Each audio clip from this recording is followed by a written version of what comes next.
থেকে বের হয়ে যাও। তোমার মতো বাবার আমি ঘৃণা করি। থু।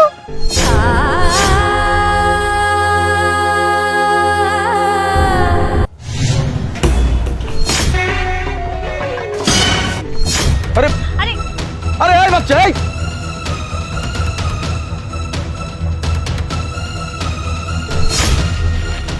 দাদু, আই যে তোমার জন্য ফল নিয়ে এসেছি। তোমার গায়ে অনেক জ্বর, তোমার মুখে কিছু মজা লাগে না, তোমার জন্য ফল নিয়ে এসেছি। এই ফলগুলা খাও, তোমার ভালো লাগবে। দাদু, তুমি এই ফল কই পাইলা? আমি যেখান থেকে মন চাই সেখান থেকে নিয়ে এসেছি। তোমার খাইতে বলছি, তুমি খাও। আমার দুই চোখের সামনে খাবা। ওরে দাদু, এই ফল খাইলে আমার ভাল লাগবো, এটা তুই বুঝলি, কিন্তু যার বুঝনের কথা সে বুঝলো না রে দাদু, সে বুঝলো না।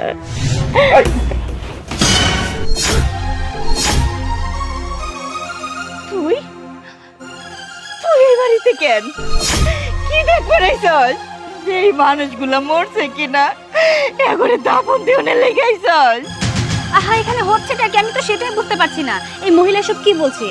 আর বাচ্চাটা আমাদের কাছ থেকে এইভাবে ফলটা চুরি করে নিয়ে আসলো, আর এই মহিলা মনে হয় তোমাকে চেনে। মহিলা তোমাকে জানোই তাই বলে কথা বলছে, আমি তো কিছু বুঝতে পারছি না। আমাকে একটু বলবে প্লিজ? ম্যাডাম, উনি কিছু বলতে পারবে না। কারণ কি জানেন? কারণ এই যে যে মহিলাটা দেখতেছেন, সেইটা হচ্ছে ওনার জন্মদাত্রী মা। আর এই বাচ্চাটা দেখতেছেন, সেইটা ওনার সন্তান। আর আমি হচ্ছে ওনার বউ। চুপ করো বৌমা, চুপ করো।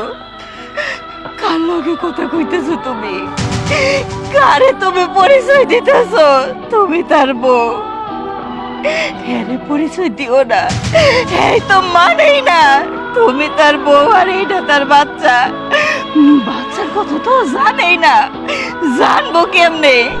যে মানুষ তোমারে আজ থেকে 4 বছর আগেই বাড়িতে ফেলাইতে চলে গেছে, কোনোদিনও খোঁজ খবর নেয় নাই, এই কই থেকে বুঝবো যে তার একটা সন্তান হয়েছে? আরে ভুল তো আমি করছিলাম। আমি ভাবছিলাম এই মাইয়াটার সাথে যদি আমার পোলাটারে বিয়া দেই তাইলে আমার সংসারটা অনেক ভালো হইব। মাইয়াটা লক্ষ্মী, অনেক ভালো, হয়তো তোর থেকে 2 বছরের বড়ই আসিল। এই 2 বছরের বড় লেগে তুই এই মাইয়াটারে কেমনে ফেলাই তুই গেলি? কেমনে একটা বারো মার বোর কোনো খোঁজ খবর নেস নাই? বোর কথা না হয় বাদই দিলাম, আরে আমি তো তোর গর্ভধারিণী মা। এই মাটার কথা তোর মনে আসিল না? বইলা গেলি এত তাড়াতাড়ি শহরের সুখ শান্তি পাইয়া? তুই বইলা যেহেতু কিছু ভালো হইছে, আমি তোর মুখও দেখতে চাই না। তুই চইলা যা, চইলা যা। দাঁড়া, যাবি তো যা, তোর টাকার কিনা ফল আমি খাবো না। তোর মাইয়া না হয় ভুল করছে, আমি তোর মা, আমি ভুল করবো না, এই ভুল করবো না। তুই ফল কিনছিস না, নিয়ে যা তোর ফল, আমার লাগবো না। দাঁড়ান আন্টি, আমি তো এখান থেকে চলেই যাব, তবে যাওয়ার আগে তো আমার ক্লিয়ার হতে হবে যে এই মানুষটা আমার সাথে কেন এমন করলো। কেন কেন আমার সাথে এমন করেছো তুমি? হ্যাঁ, দিনের পর দিন আমাকে তুমি কেন ঠকিয়েছো? আমি তোমার কাছে অ্যানসার চাচ্ছি, বলো। হ্যাঁ, আমি লুকাইছি, আমি সব কথা লুকাইছি। এই সব কথা লুকানোর পিছনেও কারণ ছিল। এই যে আমার বউরা দেখতেছে, ও আমার থেকে 2 বছরের বড়। আমি কত করে বুঝাইছি যে এরকম আমার থেকে বয়সে বড় মেয়েকে আমি বিয়ে করতে চাই না। আমার মা আমার কোনো কথাই বোঝে নাই। আমারে বলছে সে নাকি আমার সুখের জন্য এই মেয়েটাকে আমার বাড়িতে নিয়ে আসছে। আরে বাবা, আমার তো এই মেয়ে লাগবে না, আমি এই মেয়ের সাথে ভালো থাকতে পারবো না, এটা আমি নিজে জানি। তাহলে আমি তার সাথে কিভাবে থাকবো? তারপরেও নিচে থেকে চেষ্টা করছি যে না, ঠিক আছে, বিয়ে করে ফেলছি, এখন অন্তত সংসার করি। হয় নাই, আমি নিজের সাথে মিলাইতে পারি না। এই জন্য সবকিছু বিচার বিবেচনা করে আমি চলে গেছি। আমি ওর সাথে থাকতে পারতেছিলাম না, কিন্তু এই বাচ্চাটা যে আমার, এটা সত্যি আমি জানি না। জানোটা কি? তুমি কি জানো? হ্যাঁ, 4 বছর যাবত নিজের ফ্যামিলির কোনো খোঁজ খবর রাখুনি। আচ্ছা ওদের কথা না হয় বাদই দিলাম, এই যে তোমার বয়স্ক মা, তার খবর তুমি রাখবে না? বুঝলাম মানুষটাকে বিয়ে করে তুমি রেখে চলে গেছো, এই মানুষটাকে তোমার পছন্দ হয় না, সে তোমার থেকে 2 বছরের বড়, তোমার সাথে ম্যাচিং হয় না, এই মানুষটাকে নিয়ে তুমি কোথাও দাঁড়াতে পারো না, তোমার মান সম্মান নষ্ট হয়ে যায়। তাই বলে নিজের মায়ের একটা বারের জন্য খোঁজ খবর নিবে না? দূর থেকে হলে তো মায়ের খোঁজ খবর নিতে পারতে, তাই না? নিবে কিভাবে? তুমি তো সবসময় নিজের স্বার্থের কথা চিন্তা করেছো, নিজের স্বার্থের কথা চিন্তা করে তুমি আমাকে বিয়ে করেছো, আমার সাথে ভালো আছো, হ্যাপি আছো, কিন্তু দিনের পর দিন আমার কাছে মিথ্যে কথা বলে যাচ্ছো কেন? তুমি কি এটা জানো না যে মিথ্যা কথা বলা যায়? বলতে বলতে যখন তুমি শেষ পর্যায়ে চলে যাবে, তখন তুমি সেই মিথ্যেটা আর কোনোভাবেই লুকাতে পারবে না।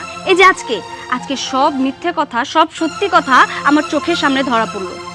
আমি অবাক হয়ে যাচ্ছি যে এই মানুষটাকে আমি বিয়ে করেছিলাম, এই মানুষটার সাথে আমি দিনের পর দিন সংসার করছি, আর সেই মানুষটা একে একে একটা জীবন নয়, একে একে 3টা জীবন নষ্ট করেছে। এই মানুষটার জীবন নষ্ট করেছিস তুই, তোর সন্তানের জীবন নষ্ট করেছিস, সাথে সাথে আমার জীবনটাও নষ্ট করেছিস। কেন করলি? এই অধিকার তোকে কে দিয়েছে মানুষদের জীবন নষ্ট করার? তোর মতো অমানুষকে বিয়ে করে আমি ভুল করেছি, আমি তোর মতো অমানুষের সাথে থাকতে চাই না। আন্টি প্লিজ আমাকে আপনি মাফ করে দিবেন। সত্যি আপনাদের ব্যাকগ্রাউন্ড সম্পর্কে আমি কিচ্ছু জানতাম না, ওর সম্পর্কে আমি কিচ্ছু জানতাম না, শুধুমাত্র মানুষটাকে বিশ্বাস করে, ভরসা করে, ভালোবেসে আমি মানুষটাকে বিয়ে করেছিলাম, একটু সুখে থাকতে চেয়েছিলাম, কিন্তু আমি এটা জানতাম না যে এই মানুষটার আড়ালে কত কিছু লুকিয়ে আছে। বোন, আমি আপনার কাছে ক্ষমা চাচ্ছি, আমি আপনার সংসার ভাঙতে চাইনি। আমি যদি জানতাম ওর একটা ফ্যামিলি আছে, বউ বাচ্চা আছে, তাহলে কখনো আমি ওকে বিয়ে করতাম না। আমি তোর সাথে থাকতে চাই না, তোকে আমি ডিভোর্স দিব। হ্যাঁ, তোকে আমি ডিভোর্স দিব। এই অমানুষের সাথে সংসার করলে ওই উপরওয়ালা আমাকে ক্ষমা করবে না, আর এনারা তো কখনোই ক্ষমা করবে না। ডিভোর্স পেপার সময় মতো পেয়ে যাবে।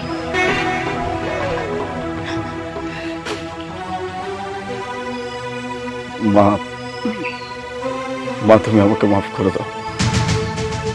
আমি জানি আমি কত বড় অন্যায় করছি, আর এই অন্যায়ের কোনো ক্ষমা হয় না। আমি তারপরও তোমাদের কাছে হাত জোর করে ক্ষমা চাইতেছি। আমি এই ছাড়া আর কিছু বলতে পারতেছি না। আমি যে তোমাদের কাছে কোন মুখে ক্ষমা চাবো সেই ভাষাটাও আমার কাছে নাই। আমার শুধু একটাই কথা, যে আমার ক্ষমা করে দাও। আমি নিজের স্বার্থের জন্য সবকিছু করছি, দিন শেষে আমি আবার সবকিছু হারাইছি, এখন আমার কাছে কিচ্ছু নেই। এই জন্যই বলে অন্যের ক্ষতি করে নিজের ভালো কখনোই হয় না। আমি তোমাদের ক্ষতি করে নিজের ভালো করার চেষ্টা করছিলাম, দিন শেষে সেটা আল্লাহ সহ্য করার নেই। তোমরা আমাকে মাফ করে দাও, তুমি অন্তত আমাকে মাফ করে দাও। বাস, আমার কাছে আপনার মাপ চাইতে হইব না। আমি তো আপনার ওই দিনই মাফ করে দিছি, সেদিন আপনি আমার সাথে চলে গেছেন। আরে আপনি যদি আমার একটু ভালোবাসতেন, তাহলে তো এমনিতে থাইকে যাইতেন, আমার জন্য না মার জন্য ফিরাইতেন। আপনি আসেন নাই, তার মানে কি জানেন? আপনারা আমারও ভালোবাসেন না আপনার মায়ের। আর এই যে আপনার উল্টা আমি ধন্যবাদ দিব, আপনার জন্য আমি একটা মা পাইছি। মানতাছি আমি আপনার থেকে বয়সে বড় ছিলাম, কিন্তু আমি ভালোবাসার কমতি রাখি নাই আপনারে। আপনার জন্য আমি একটা মা পাইছি। আর সব থেকে বড় বিষয় কি জানেন? এই ফুটফুট একটা সন্তান পাইছি, যারা নিয়ে আমি সারা জীবন কাটাই দিতে পারবো। লাগবো না আপনার মতো আমার স্বামী, একাই ভালো আছি। আম্মা, ওনার আমার চোখের সামনে থেকে দূর হয়ে দেয় তখন। মা ঠিকই কইছো, তোমার মতন একটা মাইয়া পাইছি, আর এত সুন্দর একটা নাতনি পাইছি, আমার আর কারো লাগবো না। কি হইলো? ওটা দাঁড়াই আছিস কেন? চলে যা আমার চোখের সামনে থেকে। চুপ কর দাদু ভাই, আমার বাবার সাথে আমি কথা বলতেছি। বাবা, তোমার লজ্জা কেন? দাদু আর মাই কি বলতেছে? তুমি বাড়ি থেকে বের হয়ে যাও, তোমার মতো বাবার আমি ঘৃণা করি। থু।